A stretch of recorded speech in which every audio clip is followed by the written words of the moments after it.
मैं डॉक्टर श्रद्धा वशिष्ठ आपका सबकी शिक्षा में बेहद स्वागत करती हूँ। कक्षा पहली के ऑनलाइन फॉर्म 28 फरवरी से निकल रहे हैं और ढेर सारे ऐसे सवाल हैं जिनका जवाब सभी पेरेंट्स जानना चाहते हैं। तो आज मैं आपके लिए लेकर आई हूँ 5 ऐसे बहुत ही महत्वपूर्ण सवाल और उनके जवाब। मैं आप सभी से अपील करूंगी कि सबकी शिक्षा के बढ़ते परिवार का हिस्सा बने। सबकी शिक्षा के साथ 2,25,000 से ज़्यादा अभिभावक जुड़ चुके हैं और पूरे देश में 50,000 से ज़्यादा बच्चों का दाखिला सबकी शिक्षा के माध्यम से हुआ है। मुझे लगता है कि इस साल यह आंकड़ा 1 लाख को पार करेगा। इसीलिए सबकी शिक्षा के बढ़ते परिवार का हिस्सा बने और सबकी शिक्षा को यदि आपने अभी तक सब्सक्राइब नहीं करा तो सबकी शिक्षा को आज ही सब्सक्राइब करें। सबकी शिक्षा को सब्सक्राइब करने का कोई भी शुल्क नहीं लगता। तो आज का पहला सवाल, कक्षा पहली में दाखिले के लिए क्या उम्र होनी चाहिए? यह सवाल बहुत ज़्यादा अभिभावक पूछ रहे हैं क्योंकि अगर हम बात करें कक्षा पहली में दाखिले की तो पिछले साल तक यह उम्र थी 5 वर्ष से 7 वर्ष के बीच की। लेकिन इस साल बहुत बड़ा बदलाव लाया गया है कक्षा पहली में दाखिले को लेकर। अब 31 मार्च 2022 को दाखिले के लिए बच्चे की उम्र कम से कम 6 वर्ष होनी चाहिए और अधिकतम उम्र 8 वर्ष से कम होनी चाहिए। यानी कि 6 वर्ष से ज़्यादा 8 वर्ष से कम यदि आपका बच्चा 31 मार्च 2022 को हुआ है तो आप अपने बच्चे के दाखिले के लिए कक्षा पहली का ऑनलाइन फॉर्म भर सकते हैं। आज का दूसरा सवाल, दाखिला प्रक्रिया कब से कब तक चलेगी? यानी कि आप पंजीकरण कब से कब तक करवा सकते हैं? तो दाखिला प्रक्रिया की शुरुआत हो रही है 28 फरवरी से। जी हाँ, 28 फरवरी से सुबह 10 बजे 28 फरवरी सुबह 10 बजे से आप बच्चों के ऑनलाइन फॉर्म भर सकते हैं और फॉर्म भरकर जमा करवाने की आखिरी तारीख है 21 मार्च शाम 7 बजे।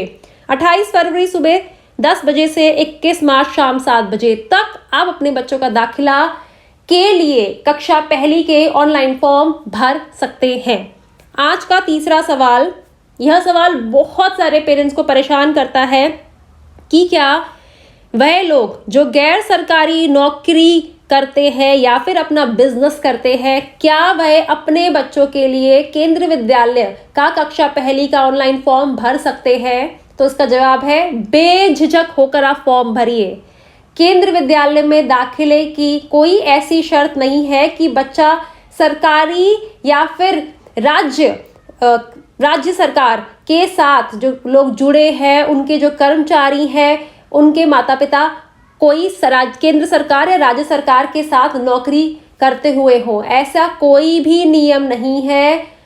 कोई भी व्यक्ति जो भारतवर्ष में रहता है अपने बच्चे का दाखिला केंद्र विद्यालय में करवा सकता है और उसके लिए आवेदन दे सकता है, पंजीकरण करवा सकता है।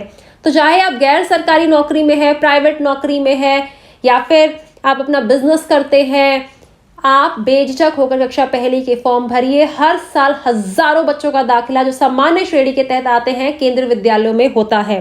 आज का चौथा सवाल, क्या दाखिले के लिए बच्चों को कोई टेस्ट या इंटरव्यू देना पड़ता है? मैं इस सवाल के जवाब में कहूंगी कि लोगों के मन में कहीं ना कहीं यह डर होता है या भय होता है कि केंद्र विद्यालय में दाखिले के लिए तो इंटरव्यू या टेस्ट देना पड़ता है, इसीलिए हम केंद्र विद्यालय के फॉर्म ही नहीं भरेंगे। बहुत बार अफवाहें ऐसी आपको सुनने को मिलेंगी या फिर कई लोग जानबूझकर यह बातें फैलाते हैं, पता नहीं किस वजह से, कि कक्षा पहली में दाखिले केंद्र विद्यालय में तो बहुत मुश्किल से होते हैं क्योंकि बच्चों का इंटरव्यू बहुत मुश्किल होता है, टेस्ट भी होता है। तो मैं आप सभी को बताना चाहूंगी यह सभी गलत है। कक्षा पहली का बच्चा बहुत छोटा होता है, उसका ना ही कोई इंटरव्यू होता है, ना ही कोई टेस्ट होता है और साथ ही पेरेंट्स का भी कोई इंटरव्यू नहीं होता है। जब बच्चों का आप आवेदन भरते हैं, बच्चों का एप्लीकेशन फॉर्म भरते हैं तो बच्चे को अलग अलग कैटेगरीज में स्कूल की तरफ से डाला जाता है और उस कैटेगरी का कंप्यूटराइज्ड ड्रॉ के माध्यम से बच्चों का नाम सिलेक्ट किया जाता है, बच्चों का नाम चयनित किया जाता है। इसीलिए बच्चों को कोई भी टेस्ट नहीं देना, इंटरव्यू नहीं देना, सिर्फ कंप्यूटराइज ड्रॉ के माध्यम से जिन बच्चों का सिलेक्शन हो जाता है, जिन बच्चों के नाम का चयन हो जाता है, उन बच्चों को केंद्रीय विद्यालय में दाखिला मिल जाता है कक्षा पहली में। और आज का आखिरी सवाल, रिजल्ट कब निकलेगा? जी हाँ, रिजल्ट कब निकलेगा, यह सवाल भी बहुत से पेरेंट्स जानना चाहते हैं। तो मैं आप सभी को बताना चाहती हूँ कि कक्षा पहली का रिजल्ट 25 मार्च को निकल जाएगा। जी हाँ, 25 मार्च को कक्षा पहली का रिजल्ट निकल जाएगा। आप घर बैठे बच्चे का जिस भी स्कूल में बच्चे का जो ऑनलाइन आपने फॉर्म भरा है कक्षा पहली का, उस ऑनलाइन फॉर्म में जिन 3 केंद्रीय विद्यालयों का नाम लिखा है, ज़्यादा से ज़्यादा 3 केंद्रीय विद्यालयों के आप नाम लिख सकते हैं, कम से कम एक का तो लिखना ही है।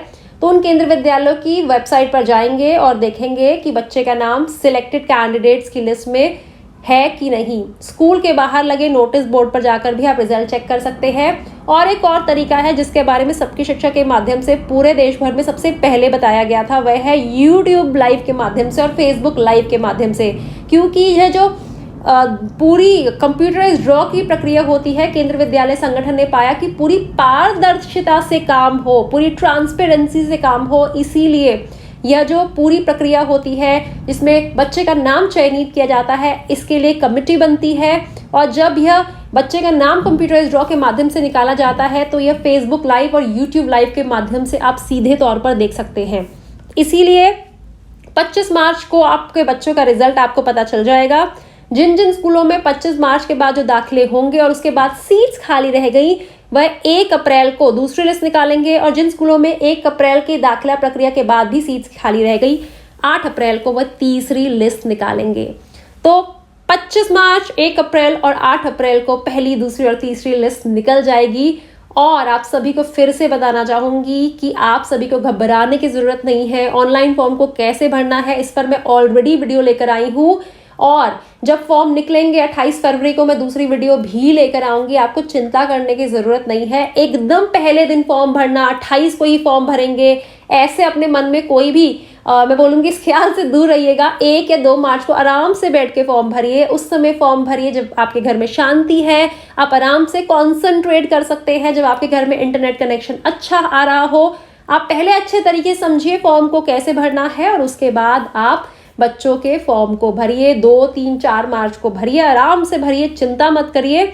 और all the best to all of you. और मैं ऊपर वाले से प्रार्थना करूंगी कि आप सभी के बच्चे खूब पढ़े, खूब आगे बढ़े, अपने माता पिता का नाम ऊंचा करे, देश का नाम ऊंचा करे। और सच मानिए, सबकी शिक्षा की शुरुआत करने का, सबकी शिक्षा को शुरू करने का मेरा यही उद्देश्य है कि देश का हर बच्चा स्कूल जाए, उसे गुणवत्तापूर्ण शिक्षा प्राप्त हो और वह देश की प्रगति में सहायक बने।